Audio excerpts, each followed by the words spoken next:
ahora, qué gusto. Estoy con un gran amigo, con Jorge Iglesias Manzano. Aparte de gran amigo, ha escrito un libro extraordinario que es Ángelus. Que me quiere robar ya, no, hombre, Eduardo. No, que voy a... No, tú siga lo tuyo.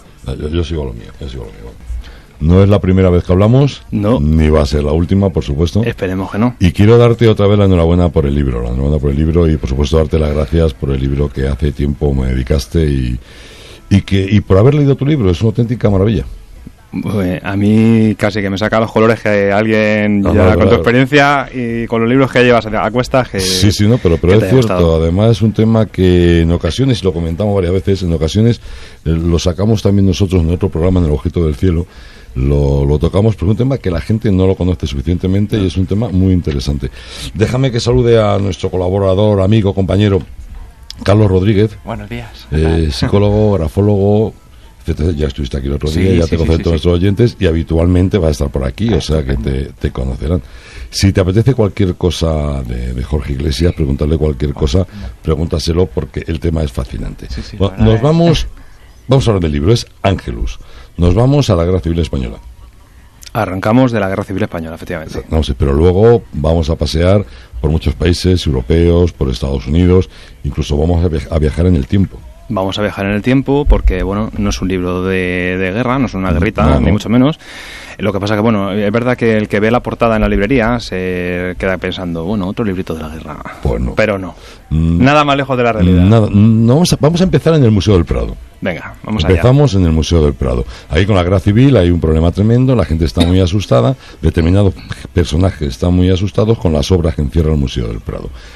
Y deciden trasladarlo fuera de España para poderlo proteger de lo que pudiera ocurrir en la guerra. Esto es un hecho real. Es un hecho real. Sí, realmente el libro encierra un porcentaje elevadísimo de realidad. Quizá luego la trama de intriga, probablemente la que pueda estar más novelada, pero los datos históricos son los datos históricos. Bueno, ¿y qué ocurre? ¿Dónde va? ¿Quién va? ¿Qué personajes aparecen? Porque aparecen personajes muy conocidos. Bueno, a ver, si tú cuentas una historia de unos cuadros sin hablar de nadie en particular, puede ser una historia muy aburrida que está en un montón de enciclopedias. Pero esto es mucho más complicado. Si tú consigues atraer a la trama o relacionarla con personajes que todos adoramos o que todos tenemos algo que ver con ellos, porque bueno, hablamos de dos genios como Pablo Picasso y como Salvador Dalí, cuyas vidas no están casi noveladas. En España, por cierto, hay un amigo, Maurilio de Miguel, que escribió hace pocos años un libro que se llamaba El enigma Picasso, de la primera parte de la vida de Picasso. Me decía, es que en Francia hay un montón de novelas que hablan de Picasso, han tratado su vida. Nosotros, bueno, pues hemos pasado un poco de nuestros genios. Aquí nos ocurre. Sí. Nos ocurre muchas veces. Fíjate, el otro día nos comentaba una compañera licenciada en Historia del Arte, nos comentaba que no estudió ni a Goya ni a Velázquez. Hubo problemas de huelga, problemas de historia en la universidad, y luego al final, bueno, pues no daba tiempo para Goya y Velázquez, y dice, bueno, tampoco está importante. Y no estudiaron Goya y Velázquez. Entonces, una licenciada en Historia del Arte en España, y que no haya estudiado a Goya y Velázquez, porque no ha habido tiempo y tampoco es tanto... Pues dice mucho de nuestro sistema educativo. ¿Qué vamos a decir? ¿Qué vamos a decir a partir de ahí? Dice mucho o dice poco también. O dice realmente poco. Es muy lamentable que grandes personajes españoles, que los hay y muchos, para la mayoría de la gente pasen totalmente desapercibidos porque no se les ha hecho la historia, o los historiadores no les hemos hecho ni puñetero caso. Claro, bueno, pero para eso estamos... La gente que viene por detrás con la joa, ¿no? Vamos barriendo historias. Vamos a volver con el libro. Estamos en el Museo del Prado y estamos hablando de dos personajes tan importantes como son Picasso y Dalí. ¿Y qué hacen estos hombres? Bueno, pues estos hombres son contemporáneos a nuestra contienda civil. Y evidentemente ellos se consideran herederos de nuestro patrimonio, herederos de los genios de históricos. Eso es una cosa real, es decir, ellos durante toda su vida copian, homenajean a nuestros genios en toda su pintura y bueno, yo lo que he querido es meterme un poco en su cabeza, en la de ellos y en la de otros intelectuales del momento, como Menéndez Pidal, como Gregorio Marañón, como Rafael Alberti. Es decir, ¿qué pasa por su cabeza cuando el patrimonio común de los españoles está siendo bombardeado por los dos frentes? Ellos, como garantes de nuestro legado, evidentemente tienen que hacer algo.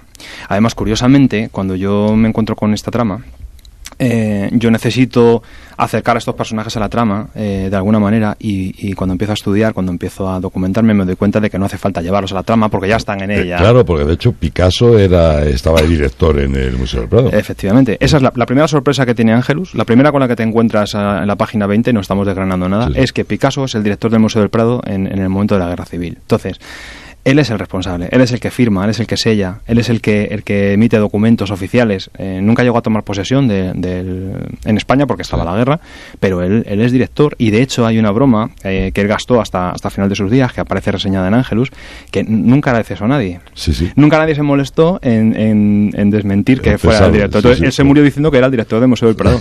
Sí, es cierto, ahora lo mencionas ahí. Bueno, entonces deciden sacar los cuadros.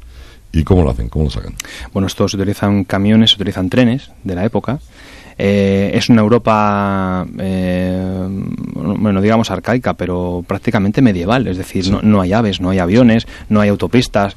Parece mentira en tan poco tiempo lo que ha cambiado todo. Muchas carreteras eran verdaderos caminos de tierra. Claro, es que imaginaros en una Europa en la que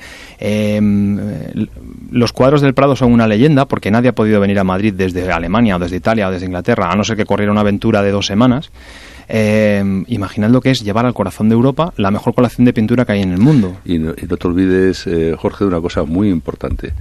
Y bueno, yo de eso tengo cierta experiencia, no porque lo haya vivido, sino por cuestiones familiares.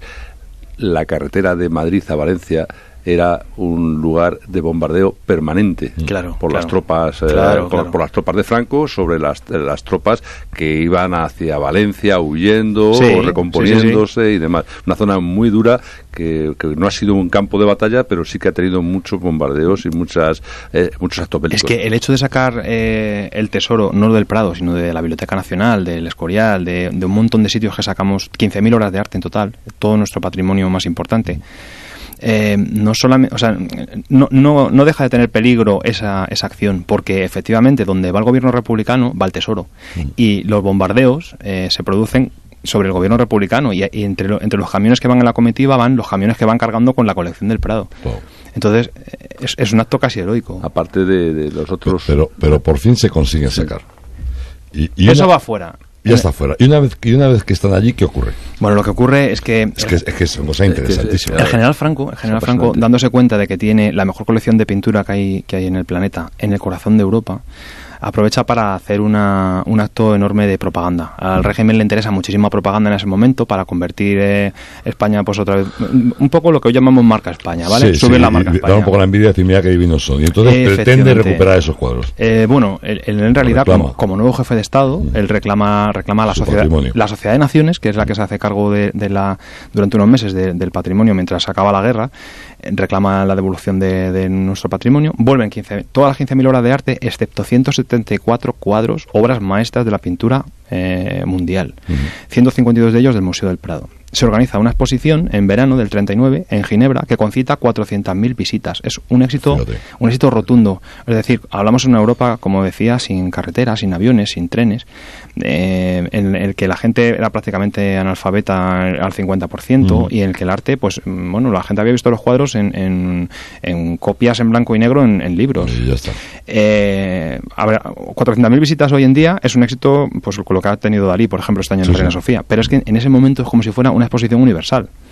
La realeza de toda Europa va a ver esta colección, porque estamos hablando de Ginebra, una ciudad central en Europa, rodeada de Suiza, Austria, Francia, Alemania, Italia. Es decir, está al acceso de todo el mundo. Pero los planes de Franco no acaban ahí. Los planes de Franco son llevar esta colección a París y a Londres, a las capitales del mundo en ese momento. Si en Ginebra han tenido ese éxito, imaginad lo que esto hubiera podido significar en esas dos capitales. Es vender la marca España como una cuna de genios, que era lo que a él le interesaba en ese momento. El problema es que los planes de Franco no pueden ser llevados a cabo, porque la casualidad, como siempre, hace que el día 1 de septiembre, que es el mismo día en el que acaba la exposición en Ginebra, cuando están desmontando la exposición para llevársela a París, estalla la Guerra Mundial. Alemania invade Polonia y los planes del general Franco pues se acaban por el traste. Del general Franco, evidentemente, y de todo su equipo de propaganda. Y aparece Dalí. Aparece Dalí, Y un plan que tiene que contarlo, por lo menos por encima. Claro, a ver, sí, es que lo más... No destroces el libro. No estamos destrozando... No. A ver, hombre, es que si no contamos nada del libro, hay cosas que contarlas. Sí, pero que a ver si vas a... que luego la gente quiere saber qué pasa. Ya, pero sí, yo le controlo a Ezequiel para que no arranque. Bastante convenido soy. No, realmente, a ver, esto es un libro que tiene 700 páginas casi, es decir, me ha salido un ladrillo de primera novela, ¿vale? Pero evidentemente... No, pero no el ladrillo, ¿eh? De ladrillo quiero decir de tamaño, pues, ¿vale? Y de peso. Pero no es nada ladrillo. Entonces no llame ladrillo, entonces, llame tocho o tomo. Claro, lo que estamos hablando es un poco de dónde arranca la historia. Situamos al lector en ese momento. Le situamos en un tren a oscuras el día 6 de septiembre del año 1939, que arranca de Ginebra y que vuelve a España con los 174 cuadros. 152, como digo, del Prado, responsabilidad directa de Pablo Picasso. Un tren que apaga las luces para evitar ser bombardeado por los alemanes, que ya está sobrevolando Francia con sus aviones, y un tren que no le importa prácticamente a nadie, viene sin escolta, viene a oscuras. Los franceses nos hacen un favor en ese momento, le hacen un favor a Franco, y paran sus trenes de guerra que ya están movilizando tropas hacia las fronteras para que nuestro tren entre en vía directa y venga sin parar. Entonces, a mí, cuando yo estoy en la televisión viendo un documental de Alberto Portland, Las cajas españolas, a mí, cuando se apaga la luz del tren, a mí se me enciende la luz en la cabeza. Y entonces se me pasa por la mente, vamos a ver, una colección cuyo precio es incalculable, que desearía tener cualquier país del mundo, cualquier amante del arte daría cualquier cosa por tener esos cuadros. ¿Cómo sabemos que nadie entró en ese tren? ¿Cómo sabemos que nadie tocó nuestros cuadros? ¿Cómo sabemos que lo que lleva 80 años colgado en las paredes del Prado es lo que salió y nos han devuelto lo mismo que sacamos?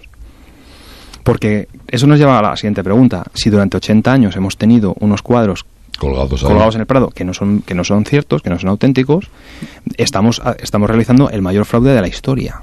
Porque si sumáramos lo que ha recaudado esa colección en derechos, en pernoctaciones hoteleras, en viajes de millones y millones de personas durante 80 años, si sumáramos la cantidad generada por esa colección falsa, probablemente falsa, estaríamos hablando del mayor fraude económico de la historia, ya no artístico, económico. Imaginad que ahora, 80 años después, eso saliera a la luz. Imaginando que eso podría ser para la marca España, esa tan citada. Y la duda queda ahí. Y la duda queda ahí y habrá que leer. Y la duda queda ahí. Y entonces viajamos hasta el año 2005, hasta el 2007. Aparecen muchos personajes, aparecen americanos, aparece incluso la Iglesia. Claro. De hecho, uno de los protagonistas es una persona vinculada a la Iglesia. Bueno, realmente el protagonista principal, a través del que vamos descubriendo todos los secretos, como por ejemplo esto de Picasso, que es el primero, vamos a dejar ahí los secretos para que la gente descubra muchos más, ¿vale? Pero acuérdense, también participa Dalí. Hay mucha más gente. No, hombre, es que Dalí de hecho... llega a tener tal importancia en el libro que precisamente el libro se llama Angelus por él, por sus obsesiones y por su vida personal marcada por un cuadro de Millet. Además también cuentas cosas personales de Dalí. Claro. Su carácter, temperamento, o sea, que has estudiado muchísimos personajes. Pero estábamos hablando de alguna forma del protagonista, que era un cura español. Bruno Almeida, que era un cura español, de alguna forma el protagonista de la película. Madrileño también, porque además interviene la Iglesia también en toda esta movida. A ver, vamos a volver al año 39. Yo cuando imagino cómo podrían habernos engañado, porque evidentemente hay que crear una trama, darle una cierta credibilidad y lanzar al aire el ¿por qué no? Yo necesito tener un aliado que tenga lienzos que puedan pasar por lienzos de 200, 300 años. Necesito una organización que tenga copistas con tal calidad que pueda ayudar a un equipo de genios, porque evidentemente 2 genios no pueden copiar una colección en 3 meses. Claro. Necesitan muchísimos técnicos, muchísimos expertos, gente que pueda envejecer los cuadros para hacerlos pasar durante 80 años por auténticos. Incluso contando con esos genios y con ese equipo que aporta la Iglesia, llega un momento en el que es imposible mantener el secreto porque, claro, vivimos en el siglo XXI, Internet lo ha cambiado absolutamente todo. Y precisamente el libro comienza... A consecuencia de Internet, donde empieza toda la trama. Ahí empieza la trama, es decir, en el momento en el que la mentira se cruza con Internet, salta por los aires. Amigos, se quedan ahí. Y yo les voy a hacer una pregunta. ¿Los cuadros eran verdaderos? ¿Eran falsos? Bueno, ustedes léanse Angelus, disfruten con Jorge Iglesias Manzano, que de verdad que merece la pena el libro y mucho. Y no es un tocho, es gordo, pero se lee, se hace corto, de verdad que se hace muy corto. Jorge, ha sido un auténtico placer. Muchas gracias, venido. Ezequiel. Felices fiestas para todos los oyentes de Libertad. Muchísimas gracias por recibirme de nuevo. Y quiero agradecerte que haya venido y que hayas escrito este libro. Y quiero que vengas otra vez porque hay cosas del libro que podemos, poco a poco podemos ir desvelando alguna cosa más. Cuando vuelva de Barcelona Negra, estoy aquí. Verdad, que vas a Barcelona Negra. Voy a Barcelona Negra, sí, les encanta la trama. Y claro, además que Barcelona tiene un puntito muy importante en la trama. Claro, ya lo creo que sí. Enhorabuena por el libro y feliz Navidad. Gracias, feliz Navidad. Amigos, no se muevan, que viene Aurora Trenado y las noticias. Luego seguimos nosotros. Hasta ahora, amigos.